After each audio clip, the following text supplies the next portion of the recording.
nós vamos então serenando os nossos corações, fechando os nossos olhos físicos, abrindo o nosso campo mental, o nosso campo espiritual, nos aproximando com esta energia deste ambiente que já vem sido preparado muito antes da nossa chegada aqui, pelos mentores espirituais, pelos amigos e trabalhadores, que muitas das vezes nós não podemos vê-los, mas se o nosso coração estiver aberto, a nossa mente estiver tranquila, com certeza temos a condição de percebê-los atuando em nós mesmos, atuando neste ambiente físico e nos ajudando naquilo que há de mais necessário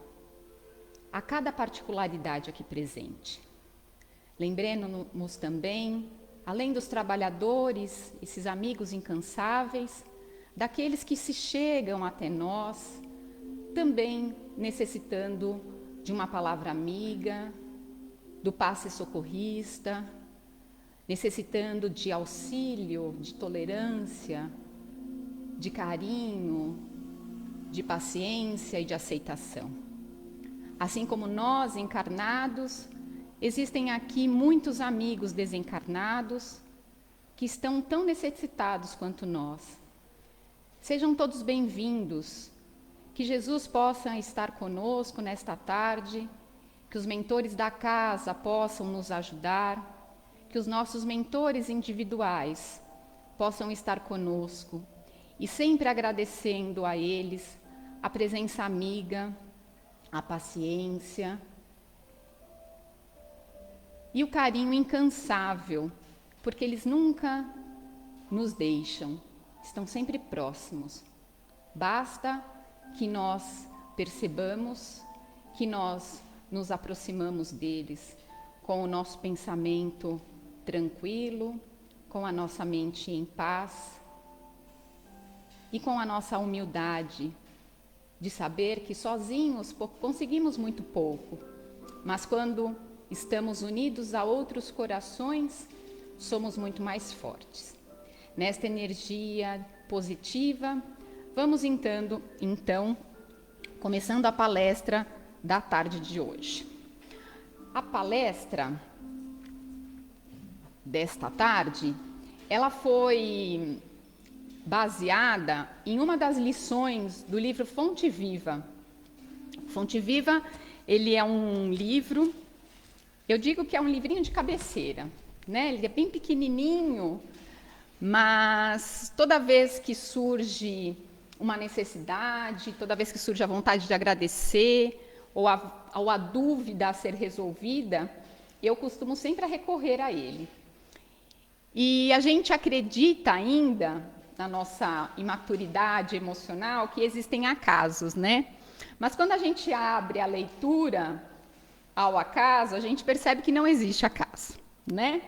E aí, na nossa evolução individual, a gente vai olhando para as situações da vida e percebe que realmente não há acasos, não há enganos na família, não há trabalho que não é aquele que eu devo estar, não há o país correto que eu tenha nascido, ou seja, está tudo certinho, né? Está tudo cronometrado. A gente que ainda na nossa pequenez acha que não é bem assim, né? Lá dentro da gente existe uma certa esperancinha de que pode ser diferente, né? Mas que a gente possa olhar para isso de uma forma alegre, de uma forma feliz, né? Porque é assim que a gente cresce.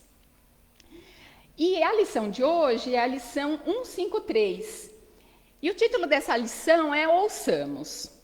Logo na epígrafe, uma epígrafe de Marcos, no capítulo 1, versículo 20, tem uma pequena frase, né?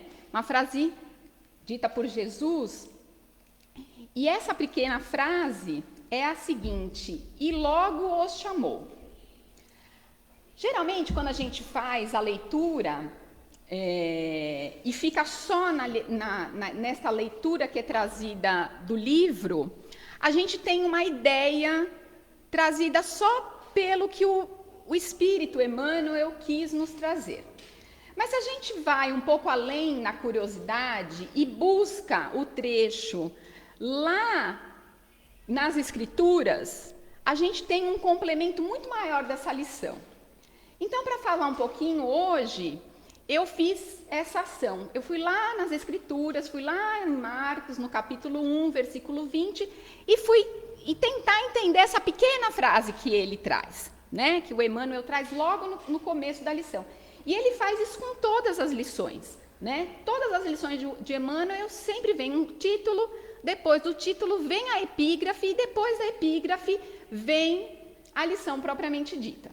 Então, se a gente aprofundar, a gente percebe que esta lição dele é bem maior do que aquilo que está relatado fisicamente pelo Chico, né? Porque o Emmanuel precisou do Chico para o Chico psicografar, e a gente tem o livro físico hoje aqui, né? Então, olha só, né? No começo da nossa fala, eu falei dos corações que se unem, agradecendo aos nossos mentores, e que a gente sozinho não vai a lugar nenhum, não é? Então, se a gente olhar, olha só, né? Emmanuel precisou da ajuda do Chico para que a gente pudesse ter a ajuda dele através de uma leitura. E assim a gente vai caminhando na nossa evolução. Mas voltando então nessa passagem de Marcos, onde Jesus estava nessa passagem?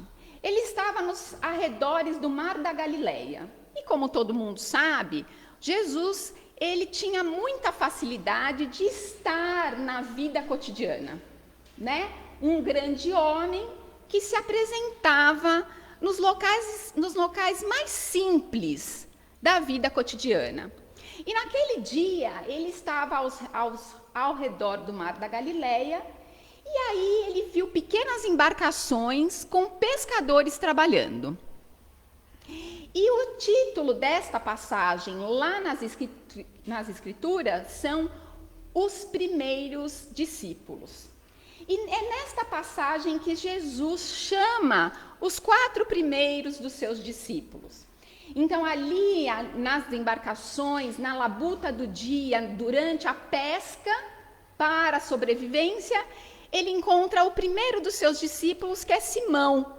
Mas Simão não era só chamado de Simão, ele era chamado de Simão Pedro, né?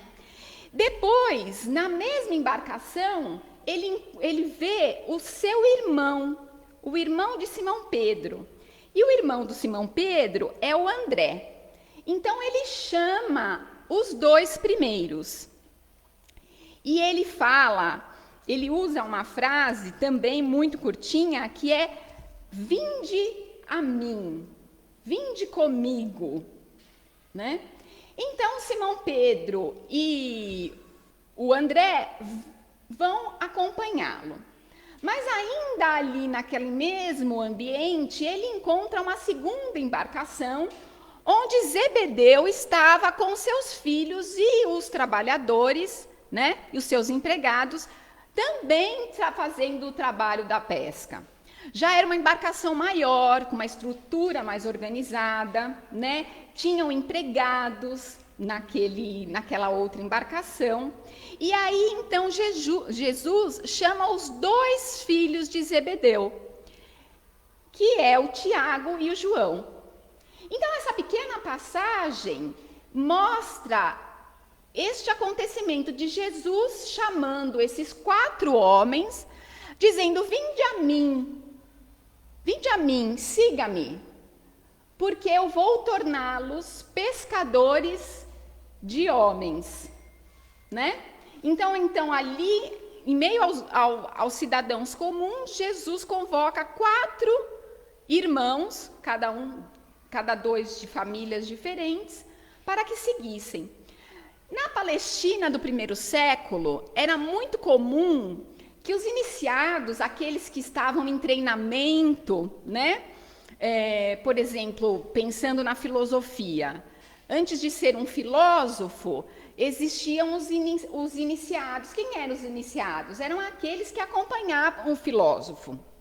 E na Palestina era a mesma coisa. Os grandes mestres, eles eram acompanhados por aqueles que futuramente seriam seus sucessores. Então, por isso que Jesus utiliza essa frase, vinde a mim, venha comigo, porque era costume de que as pessoas acompanhassem os mestres para justamente checar, observar se aquilo que o mestre estava fazendo estava de acordo com o que era já pré-estabelecido na própria Torá, né? Então é esta a passagem, é esta a situação que é trazida logo na epígrafe, antes da gente adentrar no texto.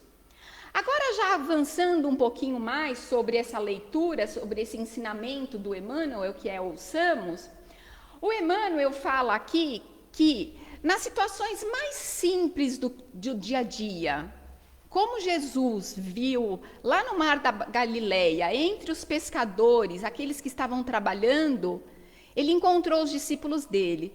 E Emmanuel traz a mesma mensagem. Nas situações mais simples do dia a dia, são vocês a ferramenta de Jesus. Lógico, eu estou usando uma forma muito simplista de trazer os ensinamentos da lição, mas para que seja uma forma muito fácil de compreensão para todos nós.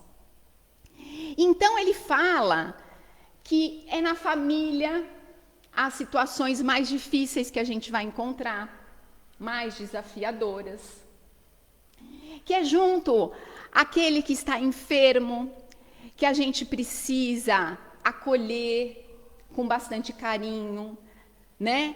É junto às crianças que a gente precisa ter tolerância, paciência, compreensão para com elas. É junto aos nossos adversários que a gente precisa compreender o porquê que ele é o meu adversário. Porque se ele é o meu adversário, eu também sou a adversária dele. A vida, ela é feita desse dualismo.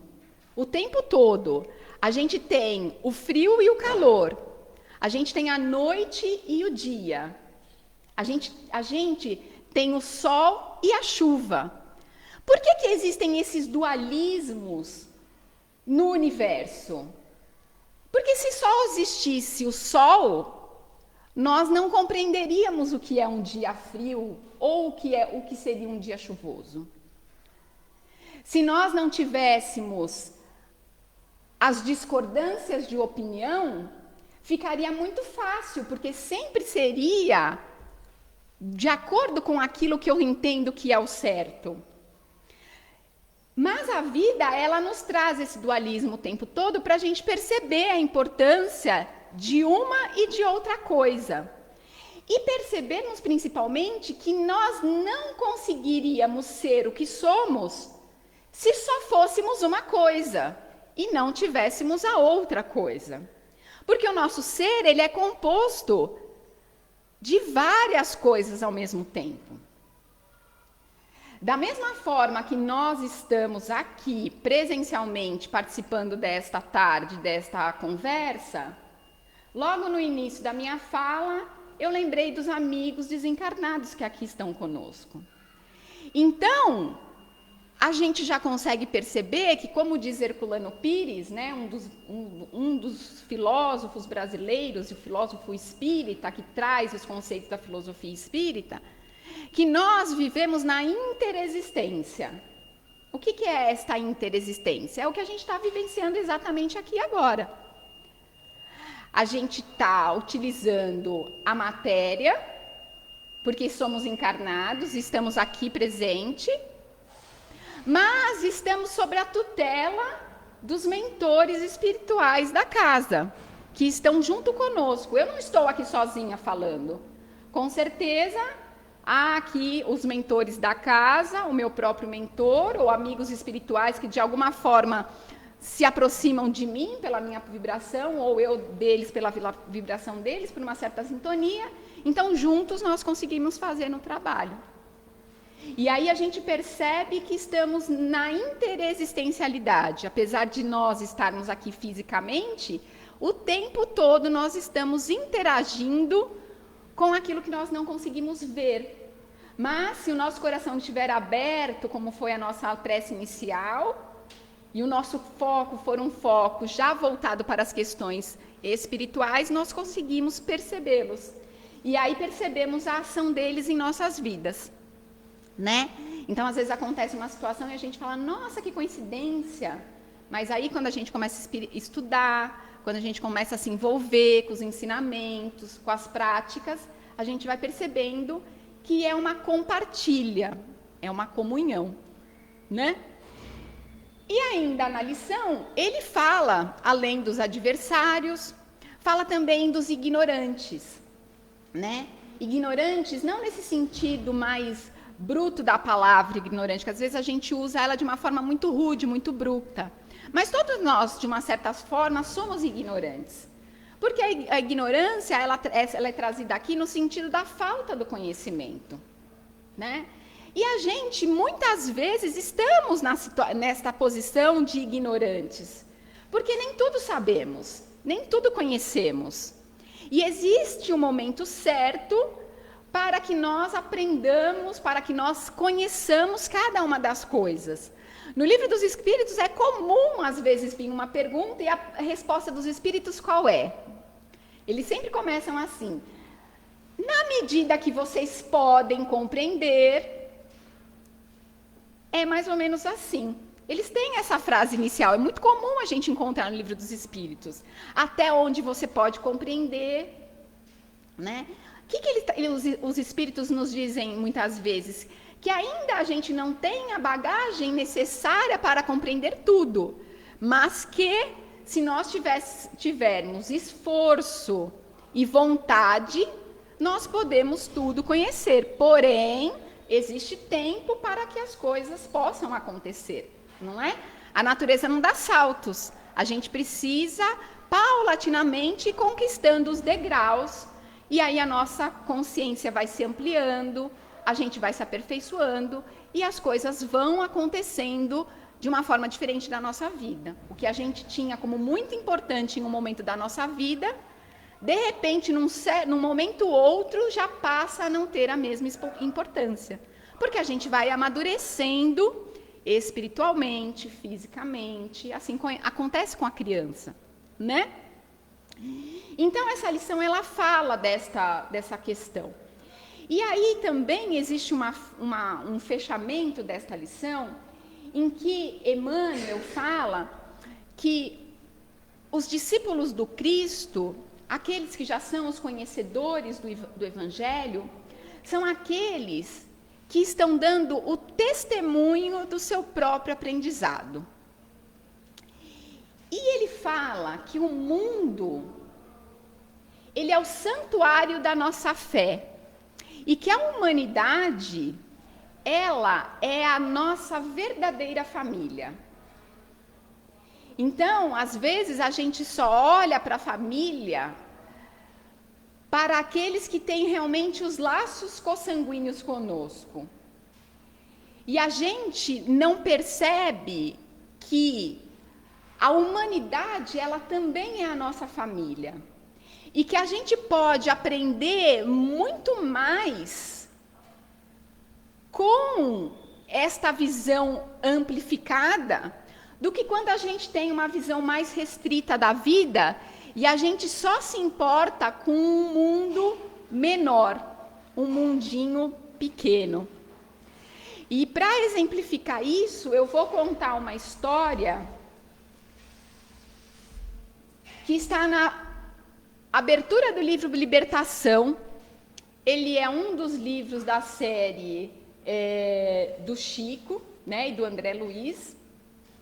E ele conta sobre as questões do mundo espiritual, as experiências de André Luiz, né, depois que ele desencarna, depois que ele já começa a trabalhar, que ele passa por aquela fase mais sombria, que é o umbral, que depois que ele passa desse momento, então ele começa a trabalhar, ele começa as obras, e na introdução dessa obra tem uma passagem que conta sobre a lenda do peixinho vermelho.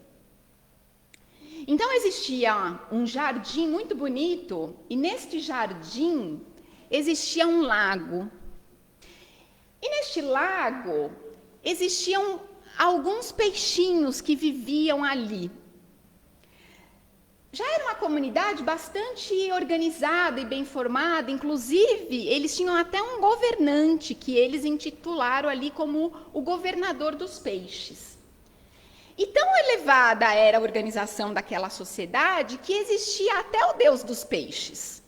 E quando alguma coisa de estranho acontecia, eles oravam, né, ao Senhor dos peixes, que era o Deus dos peixes, para que os ajudassem, os protegessem e tudo mais.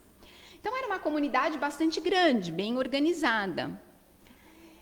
E dentre aquela comunidade existiam também uma farta quantidade de peixes que eram bem gordinhos, gostavam bastante de se alimentar, mas eram muito preguiçosos, muito preguiçosos.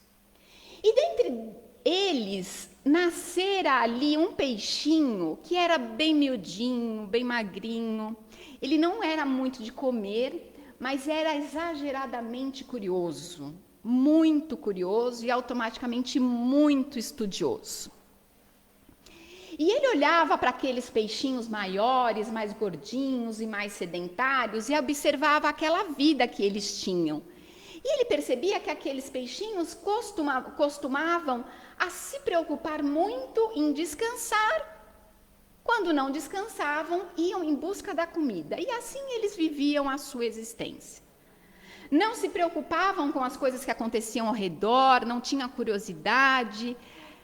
E já o peixinho vermelho era meio diferente. A comida só não faz... Para ele era simplesmente uma forma de sobrevivência, de se manter vivo. E dormir, ele achava que não precisava dormir tanto. Ele era muito ativo, ele era muito curioso, ele queria conhecer, queria descobrir. E nessas descobertas que ele tinha, um dia ele percebeu que no fundo do lago existia um duto, uma passagem. Era uma passagem muito estreita. E ele encontrou essa passagem e vez ou outra ele voltava para observar. E aí ele falou: o que será que tem depois dessa passagem? Onde é que ela chega? E na sua curiosidade, tomou coragem, né, depois de ensaiar muitas vezes, de ir e vir, ele se arriscou e adentrou na passagem. Ali ele se machucou muito, né? Ficou muito machucado porque era um duto bem apertado, mas de repente ele sentiu uma pressão forte e ele foi puxado. E para surpresa dele, ele caiu num oceano. Um oceano que tinha peixes coloridos, tinha vegetação que ele nunca tinha visto, tinha embarcações e tinham homens nas embarcações, muito maiores do que ele. 5, 10, 15 vezes maior do que ele era. Tinha claridade, tinha a luz do sol. E uma cor de água que era totalmente diferente da cor em que ele vivia, porque ali, como era uma comunidade de muitos peixes e eles comiam muito e eram muito preguiçosos, a água era muito turva pela própria excreção que eles próprios produziam. Até que ele percebeu que a própria do que ele se alimentava, naquela época, era de uma comida não muito saudável. E aí ele descobriu um mundo de possibilidades novas, a partir daquela passagem que ele se aventurou e que a coragem dele fez com que ele pudesse, né, ultrapassar. E além dos peixes, que a princípio eram peixes muito grandes, muito bonitos e tudo mais, ele começou, por uma condição até de atração mesmo, de vibração, a perceber que alguns outros peixes pequenos como ele, parecidos como ele, começaram a se aproximar dele. E ele percebeu que esses novos amigos eram curiosos assim como eles eram. E não é que tinha grupo de estudo lá? E aí ele começou a fazer parte do grupo de estudo, começou a aprender novas coisas, ficou maravilhado com o que ele estava encontrando ali, né? Mas, num dia que ele estava voltando ali do encontro com a nova peixarada, com o convívio dos novos amigos, onde ele se sentia, assim, plenamente feliz, sabe aquele lugar onde você se sente ali é o meu lugar, onde me identifico onde eu estou, né? Ele estava voltando, assim, estava um pouco distraído, e de repente ele vê uma baleia enorme, tão grande, que ela seria capaz de consumir toda a comunidade de peixes que existia lá onde ele morava, assim, num piscar de olhos. Só que na imaginação dele, ali na imaturidade dele, ele não percebeu o perigo. E a baleia, ao abrir a sua boca, tragou ele para dentro. Aí ele começou a orar para o Deus dos peixes. Meu Deus dos peixes, eu estou aqui no estômago da baleia, já sei que não vou conseguir sair daqui, vou desencarnar aqui, né? Lógico que ele não usou o termo desencarnar, porque acho que o peixinho ainda não tinha essa nomenclatura, mas já tinha certo que ia morrer ali. Então ele pede para o Deus dos peixes dele para que desse uma morte serena, para que ele não sofresse muito, que fosse rápido, e que protegesse ele, né? E agradeceu pela essa nova experiência que ele estava vivendo, tal. E de repente, naquele mesmo impulso que ele tinha vivenciado quando ele foi tragado do duto, aconteceu o contrário, ele foi expelido. Então a baleia, ela acabou jogando para fora, né? Como ela regurgitou aquilo que ela tinha engolido. Ufa, e ele saiu, então, e aí teve um ensinamento para ele. Ele falou, olha, eu tenho que tomar cuidado, eu não posso só ficar preso aqui nessas coisas boas, nesse encantamento, né? Além do encantamento, existem perigos e eu preciso ficar atento com os perigos.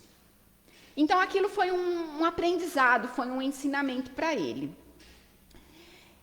E continuou lá na sua nova experiência de vida, voltando lá diariamente ao seu grupo de estudo. E numa dessas conversas, uma peixinha mais experiente, era uma peixinha meia sábia, sabe, tipo filósofa, ela faz uma recomendação de que no futuro muitos pequenos lagos iriam acabar acabando, né?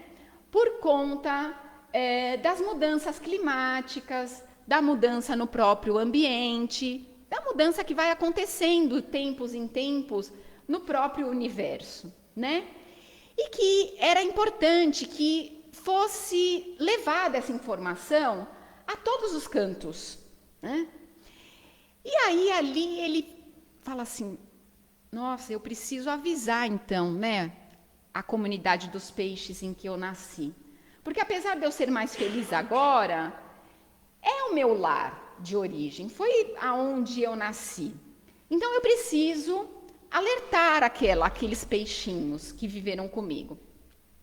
Então ele faz o caminho de volta.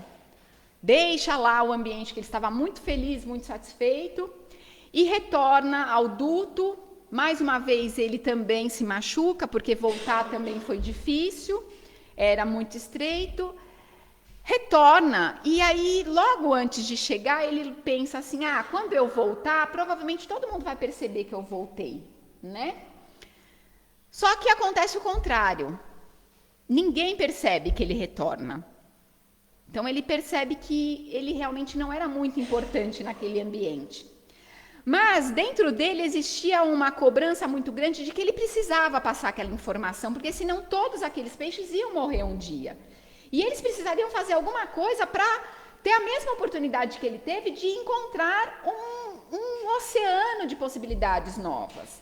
E serem felizes de uma forma nova agora, diferente.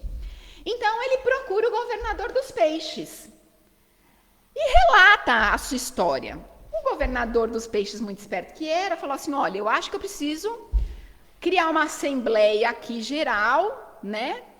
E ver se esse peixinho aí, esse peixinho vermelho tem coragem de contar essa história que ele me contou para toda a peixarada aqui da comunidade. E assim ele faz, ele reúne a peixarada, né? Leva o peixinho vermelho e então dá a palavra para ele. E o peixinho vermelho conta toda a sua experiência, fala o que ele vivenciou, conta a história da baleia, fala de tudo que ele descobriu, de como ele estava sendo feliz, né? E aí ele fala desta sábia peixinha que trouxe a informação de que o futuro seria um futuro bastante perigoso para eles se eles continuassem ali e não fizessem nada de diferente do que eles faziam, né? Mas para que isso acontecesse, eles precisavam ter uma atitude transformadora na vida deles. E a primeira atitude de transformação que precisava acontecer, eles precisariam emagrecer. Porque se eles não emagrecessem, não ia passar pelo duto. E muito certamente iriam até chegar a entupir. Então, uns iriam passar, outros não iriam permitir que os que estavam atrás pudessem passar. Então, a primeira coisa que precisava acontecer era eles mudarem a rotina deles. Não comer tanto, se exercitarem mais, serem um pouco mais curiosos, né? Ser um pouco mais fit e tudo mais. A peixarada caiu na gargalhada, né? Falou assim, mas o que esse peixinho está falando? Você não sabe de nada, peixinho, a nossa vida aqui é boa, a gente tem comida, a gente tem água, não falta nada. Tem o governador dos peixes que organiza tudo aqui pra gente.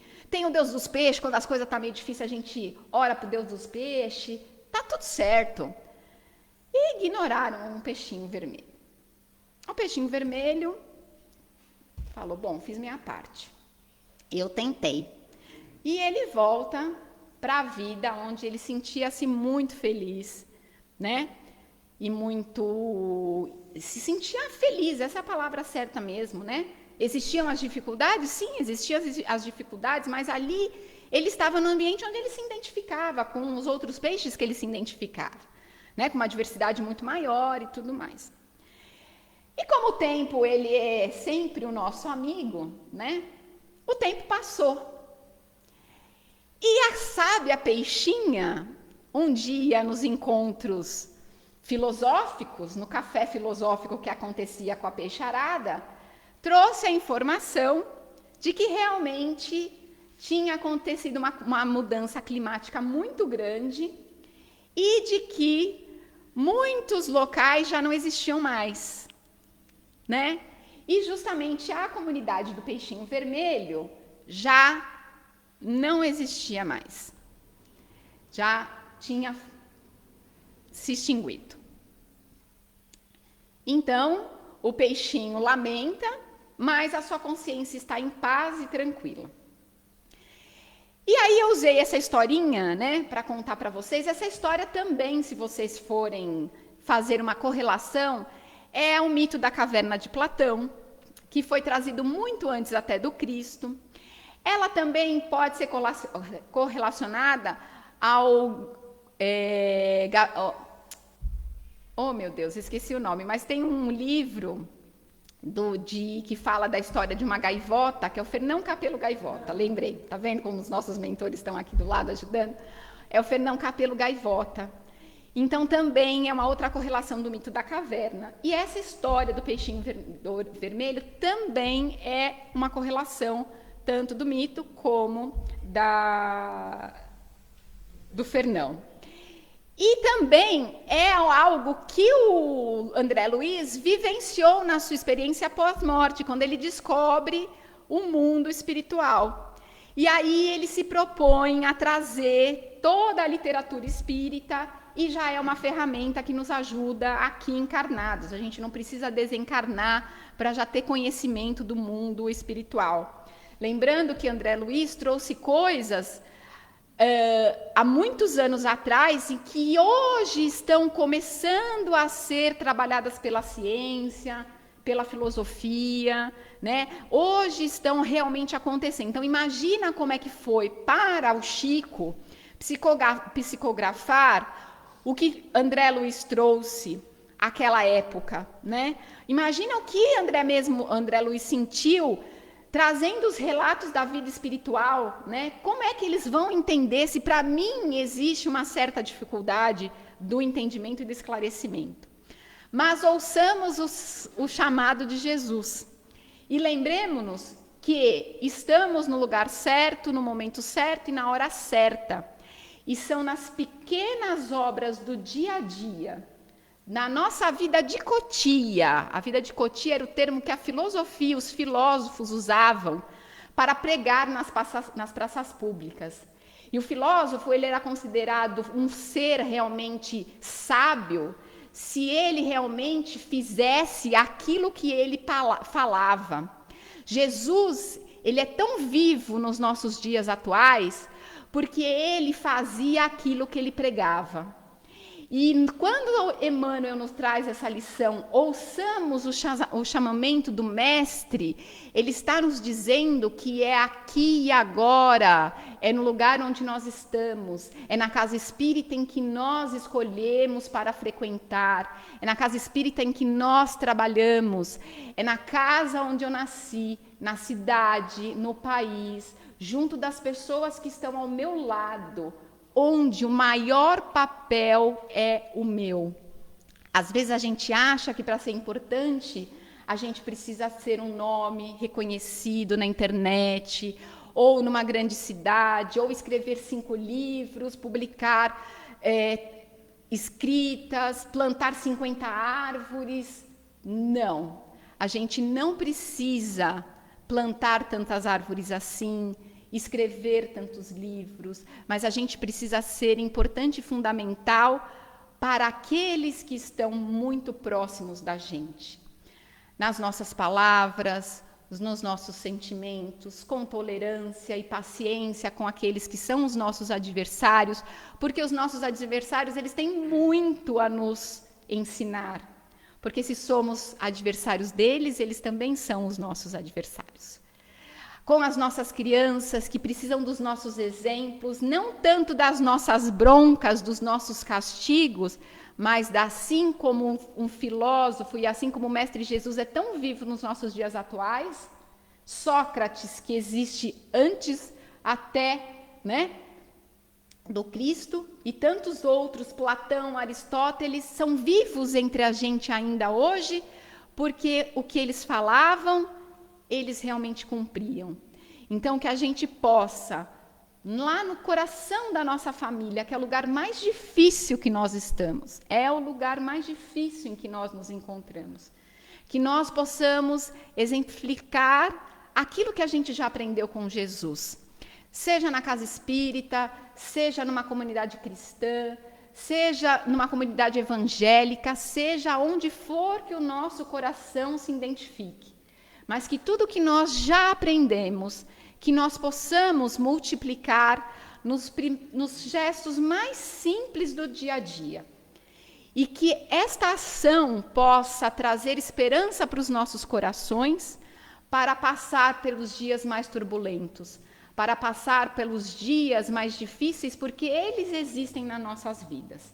Não é porque a gente está fazendo uma palestra aqui, não é porque a gente dá passe na casa espírita, não é porque a gente auxilia na creche, não é por nada que nós não teremos os nossos momentos difíceis.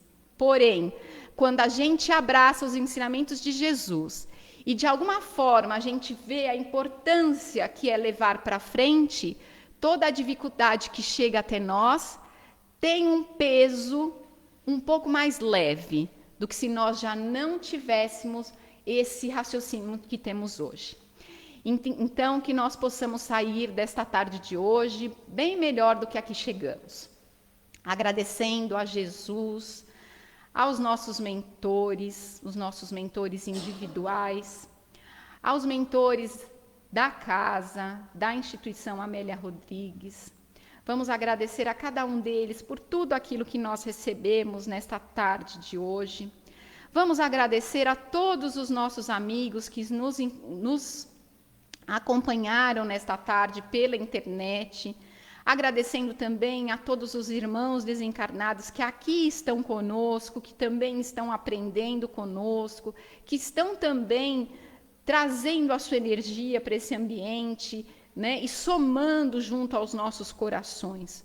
Todos nós somos filhos do mesmo Deus, somos irmãos do Mestre Jesus e todos nós, sem exceção, podemos ser felizes, porque dentro de cada um de nós existe a centelha do Pai Maior, porque Ele foi o nosso Criador.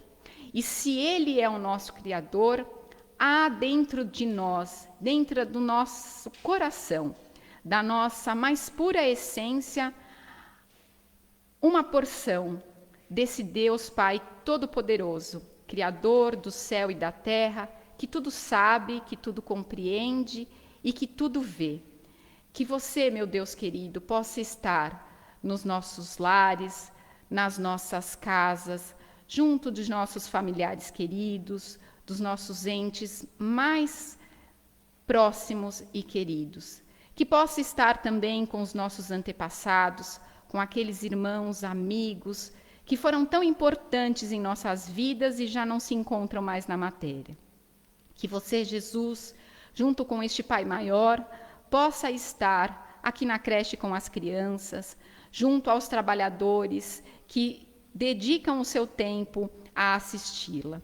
Que possa estar nos orfanatos, que possa estar nas ruas com os moradores de rua, que possa estar em cada leito de hospital, levando o conforto, levando o auxílio a cada um dos entes que ali estão, que necessitam da cura, que necessitam do consolo, do entendimento. Leve à mão de cada um dos médicos o tratamento certeiro, a responsabilidade de todos os profissionais, seja na área da saúde e em qualquer área da vida humana. Que todos nós, enquanto seres humanos, possamos ser responsáveis por tudo aquilo que fazemos, por tudo aquilo que falamos, por tudo aquilo que pensamos. E dessa forma, possamos transformar, primeiramente, a nós mesmos, depois mudaremos o universo que nos rodeia. Obrigada, Senhor, por esta oportunidade bendita, por esta tarde de luzes, de esclarecimento, por esta tarde de compartilha, por esta oportunidade de estar aqui e que possamos nos reunir outras vezes para falar um pouquinho dos seus ensinamentos e, acima de tudo, para que nós possamos sentir a força que vem do alto através das tuas bênçãos de luz. Que assim seja. Graças a Deus e graças a Jesus.